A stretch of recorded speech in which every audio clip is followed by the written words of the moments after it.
Hey, I'm here with Paul from elphoenixoils.com. That's E-L. Phoenix is now spelled F. F-E-N-I-X oils.com. Phoenix is spelled like it is in Spanish, elphoenixoils.com. Paul, thanks for coming on. I appreciate it. Glad to be here, Sonny. Thanks. Now, first give us a little rundown of elphoenixoils.com and what kind of company it is and what you guys specialize in. Great. What we got is some of the best medical marijuana that has ever been produced.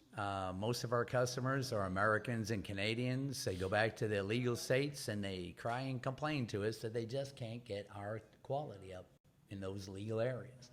So apparently we are producing a pretty high quality oil, and it really works. This is the stuff that they never wanted us to see. They didn't want to let this out. They knew Big Pharma could never have grown side by side. After 15 months of intense research and working with these guys, literally haven't found any issues that can't be helped. We don't cure everything, but we're increasing the quality of life for a lot of people, a lot of immune diseases. We kill cancer. We don't cure it, but we do kill it with this.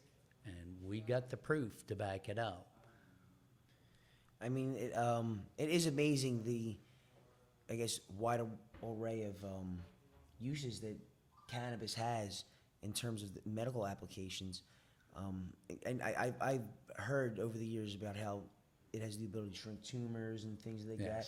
But even just in terms of pain management, You have these doctors that are so quick to prescribe a Percocet or Right. Vicodin or a Xanax. Right. Which, I mean, Xanax is one of the worst drugs you could possibly get off. You could die going cold turkey from Xanax. I know kids, I mean, like 18, 19-year-old kids that they prescribe Xanax to like that. I mean, as opposed to, marijuana, which is a more effective and safer, pain treatment medication, and it's also a more effective and safer treatment for anxiety and things like that too. I mean, it just doesn't.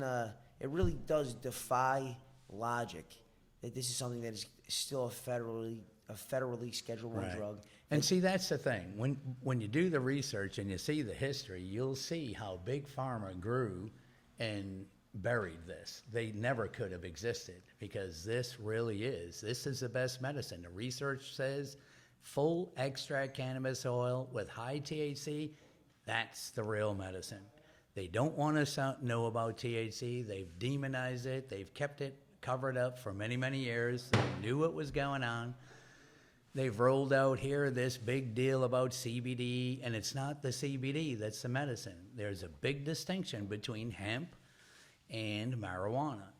All the major researchers, the real ones, they always claim that when you take the THC out or you cut the plant and you go for the isolates, all of those are half measures. The full measure is full extract cannabis oil with high THC. That's what you want. Don't listen to anything else. If you don't listen to anything else I say, fecal oil, research that, THC. And is it not true that that hemp-derived CBD, it's so much less potent than something derived from an actual cannabis. In Philadelphia now, there's popping up a lot of these stores that sell CBD or hemp like flour. I mean, it's very much meant to simulate traditional cannabis. And I tried it before, and it kind of does give you a little head high or whatever. It reminds me kind of like almost like if you went to a hookah bar. Right. But when they actually study the chemistry of these products, they're pretty. They can't. Their claims really don't stand up. I mean, first of all, the level of THC or CBD that's actually even allowed federally for them to even be operating open like this is minuscule. Right, 0.3. Right. And even that, the guys who came up with that many, many years ago, they came out and said very forcefully that we never wanted that to be an established standard or anything. They understand perfectly well that the real magic happens over 1%. Our oil, got a skeeter.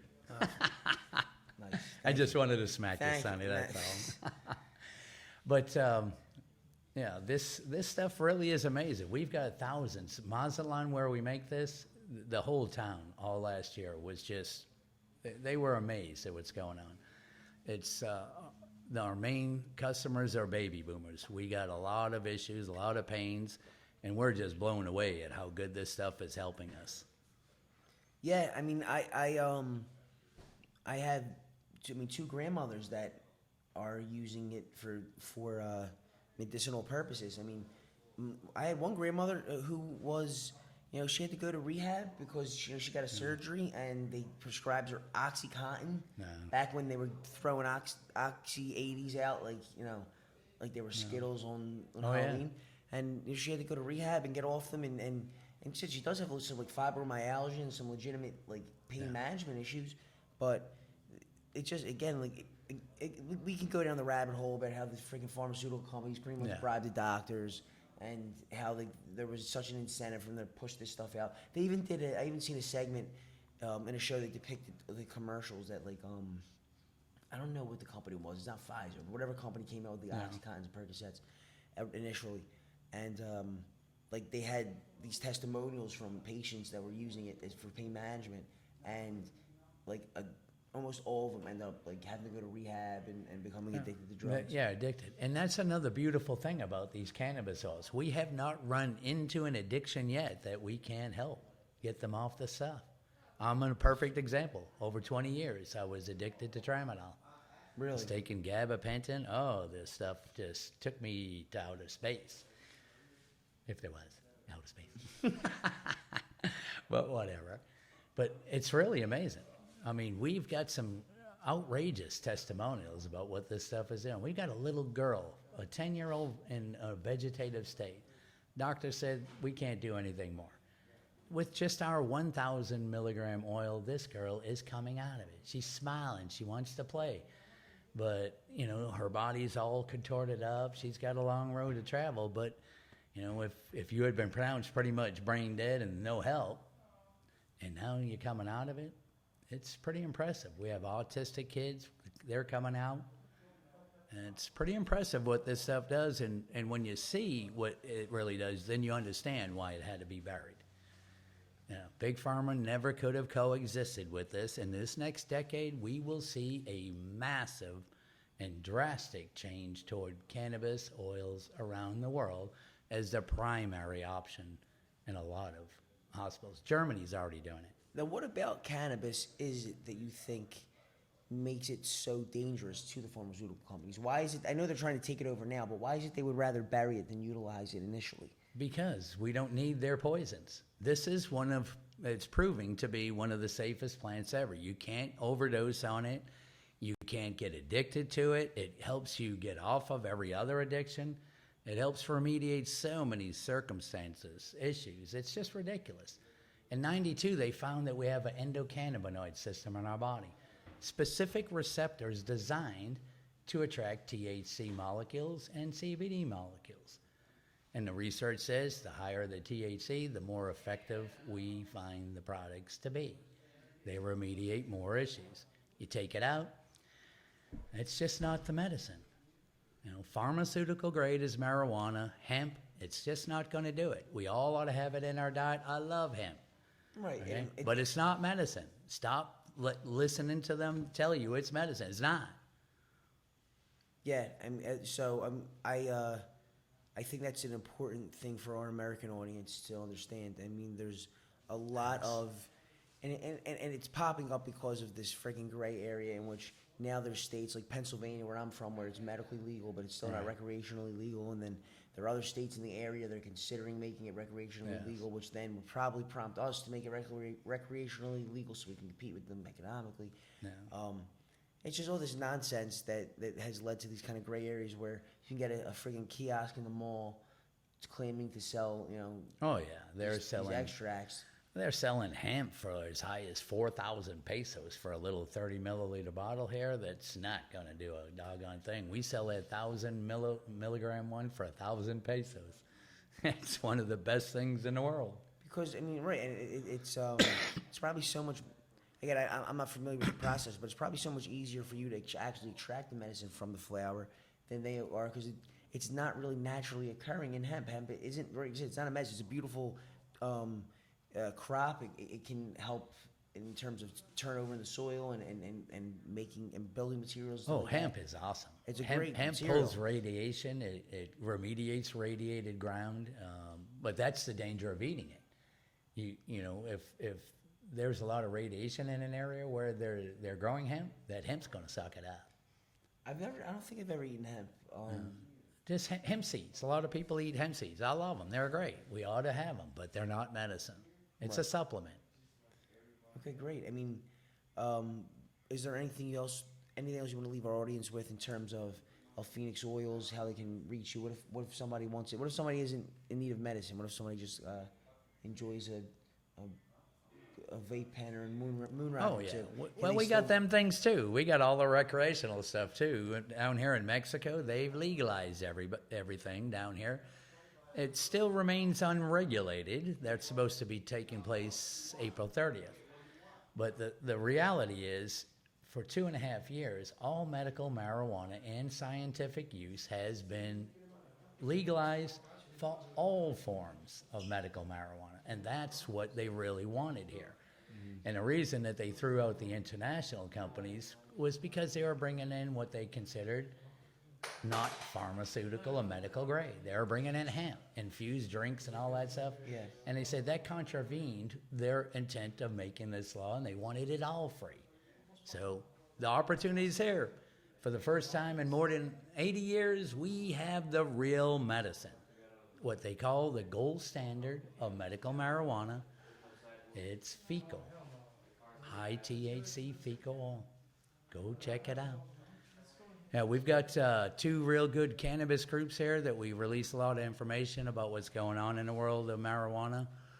You can reach me through Phoenix, ELFENIX, oils.com.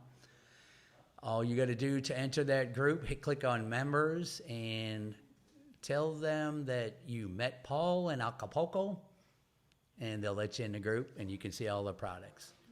Yep. Please check it out. I mean, it's very important for us to support each other, both in our content online and our business endeavors. I mean, Paul's not just representing a company, but he's also representing voluntarism and freedom and anarchy. He's here for a reason.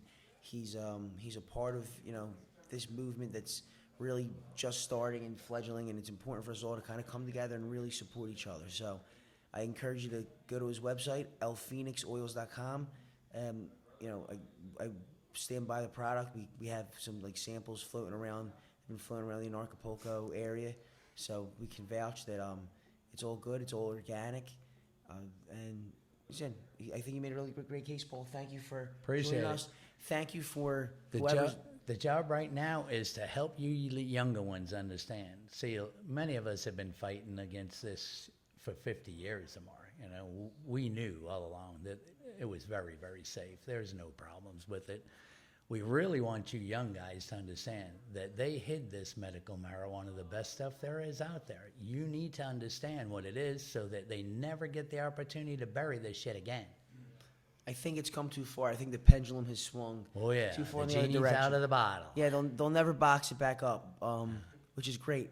So again, thank you for joining us. I think we're on Float and Facebook right now. Go to Float first, and we'll be back probably tomorrow night with some more updates from the Acapulco experience, and maybe me and Carmen will sit down and kind of tell some of the more tame stories and experience that we've had at this wonderful event. We'll see you tomorrow. Thank you for joining us. Take care, guys.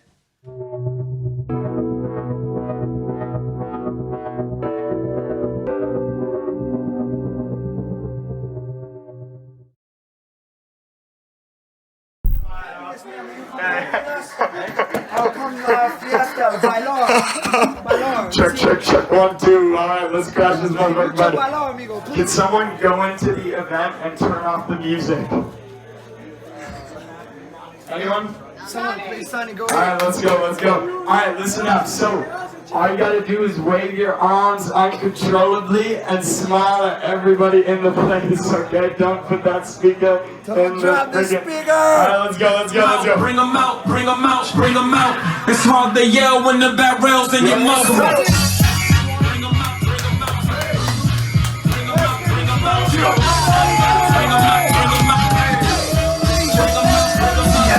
Coming live from the VIP, heard the nightlife, lost life, what I did, know you did, in the state, wanna see my knee, the whole city got this, heard he got 3, that's a nigga gotta hit me, shout it, he not out, who's that city on the 5, soon as he got free, the king back now, hold on, you know how I act now, hit the blue stickers, get nigga, boy, fuck down, still ballin', money stacks, all the shack now, still push a button, and let them on the back down, I'm on the road doing shows, put my back down, Mississippi, the city, Albuquerque, the chat time, got the crowd getting